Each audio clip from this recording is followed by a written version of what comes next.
اور اے میرے محبوب، ہم نے آپ کو نہیں بھیجا مگر خوشخبری سنانے والا اور ڈرانے والا بنا کر۔ آپ فرما دیجئے کہ میں تم سے کسی اجر کا مطالبہ نہیں کرتا مگر یہ کہ جو چاہے اپنے رب کی طرف راستہ بنا لے۔ اور اے میرے محبوب، آپ اس زندہ و جاوید پر توکل کیجئے جس کو موت نہیں آئے گی، اور آپ تسبیح بیان کیجئے اسی کی تعریف کے ساتھ۔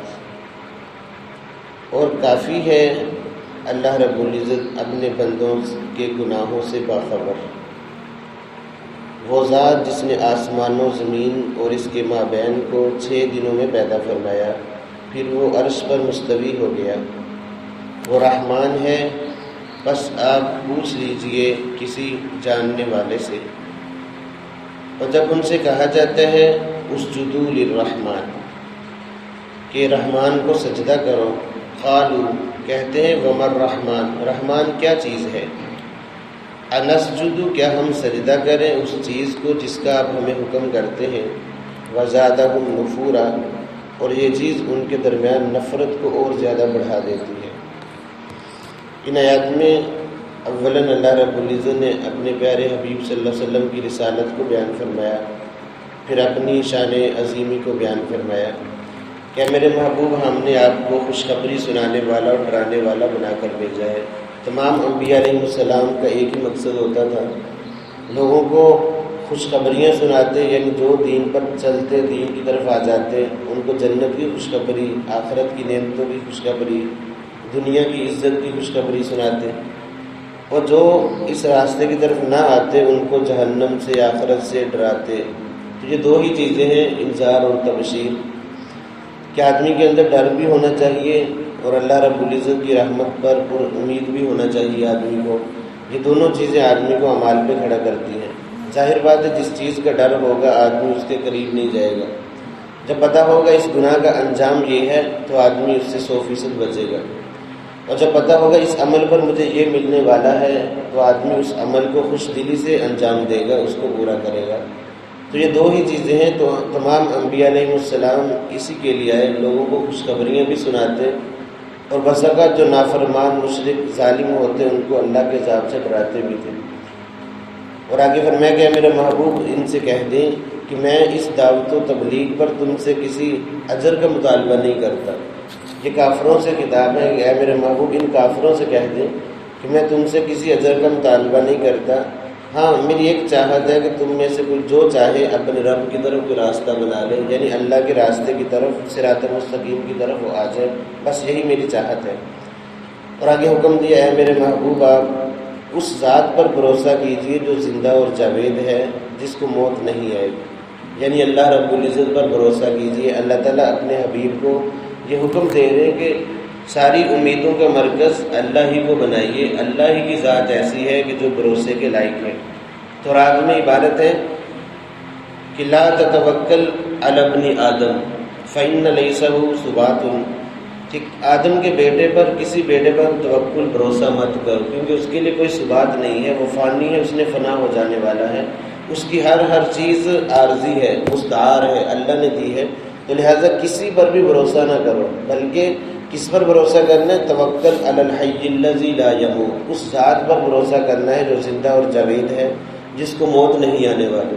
تو یاد رکھیے ہمیں تمام اسباب کو اختیار تو کرنا چاہیے، لیکن بھروسہ اللہ کی ذات پر، توکل کہتے ہی اسے ہیں اسباب کو اختیار کرنا اور نتیجہ اللہ پہ چھوڑ دینا۔ اگر کوئی بندہ اسباب کو اختیار نہیں کرتا اور کہتا ہے کہ میں تو اللہ پر بھروسہ کرتا ہوں، یہ دین نہیں ہے بلکہ بے دینی ہے۔ آپ صلی اللہ علیہ وسلم کے بارے میں آتا ہے، ایک صحابی ہے خدمت اقدس میں حاضر ہوئے، تو آپ کی عادت شریفہ یہ تھی کہ جو بھی باہر سے آتا، اجنبی آتا، اس سے پوچھتے کیسے آئے ہو، کہاں سے آئے ہو، کہاں جانے کا ارادہ ہے، یہ چند ایک سوال کرتے۔ تو اس صحابی نے عرض کی یا رسول اللہ میں اونٹنی پر آیا ہوں، تو آپ نے پوچھا وہ کہاں اس کو باندھا ہے؟ تو کہنے لگا یا رسول اللہ میں نے فلاں جگہ پہ اس کو چھوڑ دیا ہے اور اللہ پر بھروسہ کیا ہے۔ تو آپ صلی اللہ علیہ وسلم نے ناراضگی کا اظہار فرمایا کہ جاؤ قیدھا وتوکل، پہلے اس کو باندھو پھر اللہ پر بھروسہ کرو، یعنی جو ہمارے اختیار میں ہے وہ ہم کریں، پھر اللہ پر بھروسہ کریں۔ اسباب کو اختیار کرنا اور نتیجہ اللہ پہ چھوڑ دینا، اسی کا نام توکل ہے، اور اسی کی تعلیم قرآن و حدیث میں ہمیں دی گئی ہے۔ اب دیکھیں دشمنوں کے مقابلے کے لیے قرآن کیا کہتا ہے، وَأَعِدُّوا لَهُم مَّا اسْتَطَعْتُم مِّن قُوَّةٍ، کہ جتنی تمہارے اندر طاقت ہے ان کے لیے تیاری کر کے رکھو، اسباب، جنگی ساز و سامان، طاقت اکٹھی کرو ان کے لیے، لیکن بھروسہ اللہ کی ذات پہ کرنا ہے۔ اسباب کو اختیار ہم نے کر لیا، بھروسہ اللہ کی ذات پہ۔ اسی پر اقبال رحمہ اللہ نے فرمایا، کافر ہے تو شمشیر پہ کرتا ہے بھروسہ، مومن ہے تو بے تیغ بھی لڑتا ہے سپاہی۔ کافروں کو اپنے اسلحے پہ بھروسہ ہوتا ہے، مومن کو اللہ کی ذات پہ بھروسہ ہوتا ہے۔ بس یہی چیز ہے، جو بندہ اللہ کی ذات پر بھروسہ کرتا ہے ہر معاملے میں، وَمَن يَتَوَكَّلْ عَلَى اللَّهِ فَهُوَ حَسْبُهُ، تو اللہ تعالیٰ پھر اس کے لیے کافی ہو جاتے ہیں، اللہ تعالیٰ خود اس کی مدد کے لیے اترتے ہیں۔ اور اگر ہم 100% بھروسہ کرنے والے بنے تو حدیث مبارکہ میں یہاں تک آتا ہے، اگر تم اللہ پر توکل ایسے کرو جس طرح توکل کرنے کا حق ہے، تو اللہ تعالیٰ تمہیں روزی ایسے ہی پہنچائیں گے جس طرح پرندوں کو پہنچاتے ہیں، کہ خالی پیٹ گھروں سے باہر نکلتے صبح کے وقت، شام کو جب لوٹتے ہیں تو ان کے پیٹ بھرے ہوئے ہوتے ہیں، کوئی اسباب نہیں، کوئی کچھ نہیں، کوئی ذخیرہ اندوزی نہیں، اللہ تعالیٰ ان کو رزق پہنچا رہے ہیں۔ تو اس طرح اگر اللہ پر بھروسہ کرو گے تو اللہ تعالیٰ ایسے ہی رزق پہنچائیں گے۔ تو توکل کا معنی اسباب کو اختیار کرنا، نتیجہ اللہ پہ چھوڑ دینا۔ بیمار ہو گئے تو دوائی لینا اسباب کے درجے میں سنت سمجھ کر، لیکن یہ مت سمجھنا کہ یہ دوائی میری بیماری کو ختم کرے گی، یہ جو نظریہ ہے یہ غلط ہے۔ کھانا کھا رہے ہیں اسباب کے دائرے میں سنت سمجھ کر، جسم کا حق ہے یہ سمجھ کر، لیکن یہ نظریہ رکھنا کہ یہ کھانا میری طاقت کا سبب بنے گا، یہ کھانا میرے لیے زندگی کا سبب بنے گا، یہ کھانا میری بھوک کو ختم کرے گا، نہیں، یہ تو ایک سبب ہے۔ بھوک کو ختم کرنے والی ذات اللہ کی ذات ہے، اس کھانے سے طاقت مہیا کرنے والی ذات اللہ کی ذات ہے۔ کتنے لوگ ہیں کھانا کھاتے ہیں وہ بیمار، مزید بیمار ہو جاتے ہیں، تو طاقت دینے والی ذات اللہ کی ذات ہے۔ پانی پیاس بجھانے میں اللہ کا محتاج ہے، پیاس پانی نہیں بجھاتا بلکہ اللہ رب العزت کی ذات اپنی مشیت اور ارادے سے پیاس بجھاتی ہے۔ بس یہی ایک نظریہ ہے جو اسلام دیتا ہے کہ توکل، بھروسہ اللہ کی ذات پہ کرنا اور اسباب کو نہ چھوڑنا۔ اسباب کو چھوڑ دینا کہ میں تو اللہ پر بھروسہ کرتا ہوں، اس کو تقویٰ سمجھنا اور اپنا دینداری سمجھنا یہ بالکل غلط ہے، بلکہ اسباب کو اختیار کرنا۔ اللہ تعالیٰ خود اپنے حبیب صلی اللہ علیہ وسلم کو اسباب اختیار کرنے کا حکم دیا ہے۔ پھر فرمایا کہ وَسَبِّحْ بِحَمْدِهِ، اور تسبیح بیان کرنا اللہ کی تعریف کے ساتھ۔ یاد رکھیں حدیث مبارکہ میں آتے ہیں افضل الکلام، سب سے بہترین کلام کیا ہے؟ سبحان اللہ و بحمدہ سبحان اللہ العظیم۔ بخاری شریف کی بھی آخری روایت حدیث یہی ہے کہ 2 کلمے اللہ کو بہت زیادہ محبوب ہیں اور زبان پہ بہت ہی زیادہ ہلکی، میزان عمل میں ترازو میں بہت زیادہ وزنی ہوں گے۔ وہ 2 کلمے کیا ہیں؟ سبحان اللہ و بحمدہ سبحان اللہ العظیم۔ اب آج یہ مقدس دن جا رہے ہیں، ان میں اس تسبیح کا بھی ہمیں زیادہ ورد کرنا چاہیے، کثرت سے یہ تسبیحات پڑھنی چاہیے، بہت زیادہ فضیلت ہے۔ پھر آگے فرمایا وَكَفَى بِهِ بِذُنُوبِ عِبَادِهِ خَبِيرًا، کہ آپ کا رب اپنے بندوں کے گناہوں سے باخبر ہے۔ جہاں کہیں بھی چھپ کر گناہ کر لے اللہ رب العزت کے علم میں ہے، ذرے ذرے کا اللہ تعالیٰ کو علم ہے، کون کیا کر رہا ہے۔ نیک عمل اگر چھوٹا سا ہے چھپ کر کر رہے ہیں وہ بھی اللہ کے علم میں ہے، گناہ اگر چھپ کر کر رہا ہے تو وہ بھی اللہ کے علم میں ہے، اللہ تعالیٰ باخبر ہے۔ اور وہ ایسی ذات ہے جس نے آسمان و زمین کو اور اس کے مابین کو 6 دن میں پیدا فرمایا۔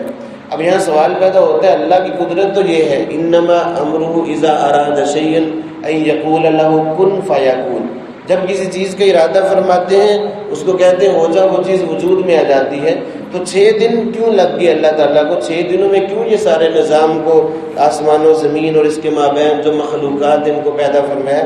یہ اصل میں بندوں کی تعلیم کے لیے کہ میں قادر مطلق ہو کر، یعنی ایک آن میں ہر چیز پیدا کرنے پر قادر، اس کے باوجود میں نے 6 دن میں بنایا تاکہ ہر کام جو شروع کرو آہستہ آہستہ اس کو پایہ تکمیل تک پہنچاؤ۔ تدریجاً جو کام ہوتا ہے اس میں برکت ہوتی ہے، اس میں پختگی ہوتی ہے۔ جو بندہ جلد بازی کر لیتا ہے کسی معاملے میں وہ اکثر دھوکہ کھا جاتا ہے، نقصان اس کو اٹھانا پڑتا ہے۔ اس لیے ہر کام سوچ سمجھ کر تسلی سے آہستہ آہستہ اس کو انجام تک پہنچانا، یہ اصل میں لوگ بندوں کو، مخلوق کو یہ تعلیم دینا تھی۔ اس لیے اللہ رب العزت نے 6 دن میں یہ آسمان و زمین کے نظام کو پیدا فرمایا۔ پھر آگے ثم استوى علی العرش، آسمان و زمین کو پیدا کرنے کے بعد اللہ تعالیٰ عرش پر مستوی ہو گئے۔ قرآن مجید میں آتا ہے کہ آسمان و زمین کی تخلیق سے پہلے اللہ کا عرش پانی پر تھا، یہ روئے زمین پر پانی ہی پانی تھا، پھر جب آسمان و زمین کی تخلیق ہوگی تو یہ اللہ کا عرش 7 آسمانوں کے اوپر چلا گیا۔ اب اللہ تعالیٰ عرش پر مستوی ہیں، یہ کیسے ہیں؟ امام مالک رحمۃ اللہ علیہ بہت بڑے محدث اور فقیہ گزرے ہیں، ان سے پوچھا گیا اس آیت کا مطلب کیا ہے، کس طرح اللہ تعالیٰ مستوی ہے؟ وہ کہنے لگے اس کا مطلب تو ہم ترجمہ تو معلوم ہے کہ اللہ تعالیٰ عرش پر مستوی ہے، لیکن اس پر ایمان لانا واجب ہے، اور اس کے بارے میں سوال کرنا یہ بدعت ہے، اور اس کی تگ و دو میں لگ جانا یہ گمراہی کے سوا کچھ نہیں ہے، یہ متشابہات میں سے ہے۔ اس کے بارے میں اگر کوئی سوال بھی کرے تو خاموش رہنا چاہیے کہ ہم اس پر ایمان لیں، کما یلیق بشانہ، جس طرح اللہ کی شان ہے اسی طرح اللہ تعالیٰ عرش پر مستوی ہے۔ اس کا مطلب کوئی نہیں جانتا سوائے اللہ رب العزت کے۔ اور یاد رکھیں جو لوگ یہ مطلب لیتے ہیں کہ اللہ تعالیٰ عرش پہ موجود ہے باقی کہیں نہیں ہے، تو یہ بالکل غلط ہے، قرآنی نص کے خلاف ہے۔ قرآن میں اللہ تعالیٰ کیا فرماتے ہیں؟ سورۃ مجادلہ 28واں پارہ کہ ما یکون من نجوی ثلاثۃ الا هو رابعهم ولا خمسۃ الا هو سادسهم ولا ادنی من ذلک، کہ اگر تم 3 ہوتے ہو تو چوتھا اللہ، 4 ہوتے ہو تو 5واں اللہ، اور وَهُوَ مَعَكُمْ أَيْنَمَا كُنتُمْ، تم جہاں بھی ہوتے ہو اللہ رب العزت تمہارے ساتھ ہوتے ہیں۔ کیسا اللہ تعالیٰ ساتھ ہوتے ہیں؟ نحن اقرب الیہ من حبل الورید، کہ ہم تو شاہرگ سے بھی زیادہ قریب ہیں۔ تو اللہ تعالیٰ ہر جگہ پہ موجود ہے اپنے علم کے ساتھ، قدرت کے ساتھ۔ تو عرش پر مستوی کیسے؟ جیسے اللہ رب العزت کی شان ہے، وہ رحمان ہے۔ بس آپ پوچھ لیجئے کسی خبر رکھنے والے سے، یاد رکھیں یہ ایک دین کا ضابطہ ہے، کسی بھی معاملے میں آپ نہیں جانتے، کوئی دین کا مسئلہ ہے، کوئی بھی بات ہے، تو اس میں اپنی عقل کو مت لڑائیں بلکہ علماء سے پوچھ لیں۔ علماء کی طرف یہ قرآن کا حکم ہے، اگر آپ نہیں جانتے فاسأل اہل الذکر ان کنتم لا تعلمون، نہیں جانتے تو علماء سے پوچھ کر ہمیں عمل کرنا چاہیے، یا تو خود عالم بن جائیں، نہیں تو کم از کم علماء کی رہنمائی کے ساتھ زندگی گزاریں تاکہ دنیا اور آخرت ہماری بن جائے۔ اگر ہم عقل پرستی پہ آ جائیں گے اور اپنے عقل پر دین کو پرکھیں گے تو یہ عام طور پر ایسے لوگ گمراہ ہو جاتے، راہ سے بھٹک جاتے ہیں۔ چونکہ علماء انبیاء کے وارث ہیں تو ہر معاملے میں دینی ہو دنیاوی ہو علماء سے رہنمائی لے کر چلیں، جائز ناجائز کا پوچھ کر چلیں، حرام حلال کا پوچھ کر چلیں گے تو انشاءاللہ دنیا اور آخرت سنور جائے گی۔ فرمایا وَإِذَا قِيلَ لَهُمُ اسْجُدُوا لِلرَّحْمَنِ، یہ آیت سجدہ ہے، آپ حضرات کے سامنے پڑھی گئی ہے، تو سامعین پر سجدہ کرنا واجب ہے، لیکن جو لوگ ریکارڈنگ سنیں گے یا ریکارڈنگ سنتے ہیں، تلاوت قرآن پاک ریکارڈنگ کی صورت میں سنتے ہیں، ان پر سجدہ واجب نہیں ہوتا، کیونکہ اس کا اصول یہ ہے کہ آیت سجدہ اگر کوئی باشعور آدمی پڑھ رہا ہے تو اس کی آیت سن کر سجدہ واجب ہوتا ہے۔ اگر کوئی بے شعور ہے، بچہ ہے، یا جو بالکل بے جان چیزیں جیسے یہ آلات ریکارڈنگ وغیرہ، تو ان کے اگر سن بھی لیں تلاوت قرآن آیت سجدہ تو سامعین پر سجدہ واجب نہیں ہوتا۔ آپ حضرات پر تو سجدہ واجب ہے جنہوں نے آیت کو براہ راست سنا ہے، لیکن جو لوگ ریکارڈنگ کی صورت میں سنیں گے درس قرآن ان پر آیت سجدہ واجب نہیں ہے۔ فرمایا جب ان سے کہا جاتا ہے رحمان کو سجدہ کرو تو کہتے ہیں کہ رحمان کیا چیز ہے، یہ لوگ رحمان کو نہیں جانتے تھے۔ اللہ کے نبی صلی اللہ علیہ وسلم دعا میں رحمان رحیم کہہ کر پکارتے اللہ رب العزت کو، تو کہتے ہمیں تو کہتے ہیں کہ شرک نہ کرو، اور خود اللہ کو چھوڑ کر رحمان اور رحیم کو پکارتے ہیں۔ تو اللہ تعالیٰ نے قرآن نازل فرمایا قل ادعوا اللہ او ادعوا الرحمن، اللہ کو پکارو یا رحمان کو پکارو، یہ اللہ ہی کے اچھے اچھے نام ہیں۔ صلح حدیبیہ کے موقع پر دیکھ لیں، جب آپ صلی اللہ علیہ وسلم نے اپنے کاتب اپنے منشی حضرت علی رضی اللہ عنہ سے فرمایا کہ بسم اللہ الرحمن الرحیم لکھ دو، انہوں نے جلدی سے بسم اللہ لکھ دی، تو سہیل بن عمر رضی اللہ تعالیٰ عنہ اس وقت مسلمان نہیں تھے، وہ کافروں کی جانب سے آئے تھے، تو انہوں نے کہا کہ ہم رحمان رحیم کو نہیں جانتے بلکہ ان کو مٹاؤ، اور اللہم بسمک اللہم یہ تحریر لکھو۔ پھر آپ صلی اللہ علیہ وسلم نے یہ تحریر لکھوائی۔ فرمایا کہ یہ رحمان کا نام سنتے ہی ان کے دلوں میں نفرت بھڑک جاتی ہے۔ فرمایا کہ انسجد لما تأمرنا، کہ ہم سجدہ کریں جس کا آپ ہمیں حکم دیتے ہیں، ہم تو سجدہ نہیں کرتے۔ یہ مشرکوں کی بات اللہ تعالیٰ نے نقل کی ہے۔ بہرحال اللہ بھی اللہ کا نام ہے، رحمان بھی رحیم بھی اس کے صفاتی نام ہے، جس نام سے بھی اللہ کو پکاریں گے اللہ رب العزت سننے والے ہیں۔ اللہ رب العزت سے دعا ہے کہ اللہ تعالیٰ ہمیں دین کے مطابق زندگی گزارنے کی توفیق عطا کرے۔